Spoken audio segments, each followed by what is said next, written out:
मैं आपको जिन बंदिशों की तरफ हम जा रहे हैं वो जो शहर हैं जहां पर इनका इतलाक होगा में पिंडी, लाहौर, फैसलाबाद और मुल्तान जो हैं ये पंजाब चार हमारे शहर हैं जी। खैबर पख्तूनख्वा में पेशावर और एबटाबाद हैं।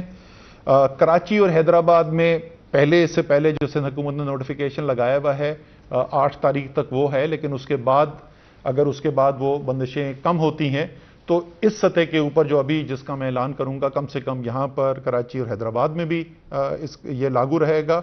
इस्लामाबाद के ऊपर इनको लागू किया जा रहा है। आज़ाद कश्मीर के अंदर मुजफ्फराबाद और मीरपुर और गिलगित बल्तिस्तान के अंदर गिलगित और स्कर्दू के शहर के अंदर इन बंदिशों की को लागू किया जाएगा।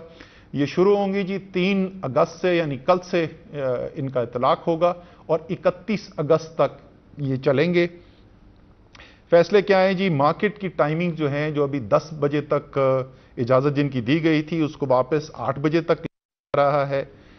एक दिन की छुट्टी थी हफ्ते के अंदर जिसको सेफ डे भी कहते हैं, उसको बढ़ाकर दोबारा से 2 दिन हफ्ते में किया जा रहा है। कौन से 2 दिन होंगे ये सूबे के पास हम इख्तियार छोड़ेंगे कि वो फैसला करें कि कौन से 2 दिन ये करना चाहते हैं। बदकिस्मती से जो हमने इजाज़त दी थी इंडोर डाइनिंग की और हमने कहा था कि ये वैक्सीनेशन सिर्फ जिनकी हुई भी है उसका बिल्कुल भी इतलाक बहुत ज़्यादा उसकी कमज़ोर कंप्लायंस हो रही थी, उसके ऊपर अमल दरामद जो है वो बहुत कमज़ोर था।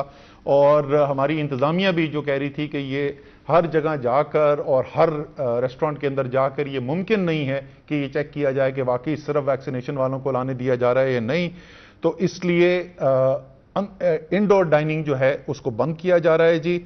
आउटडोर डाइनिंग जारी रहेगी, बाहर बैठ के खाना जो है वो जारी जाएगा। सिर्फ टाइम में तब्दीली, वक्त में तब्दीली है कि 12 बजे के बजाय ये 10 बजे तक किया जा रहा है और टेक अवे जो है वो तो 24 घंटे वो और होम डिलीवरी जो है वो चलती रहेगी।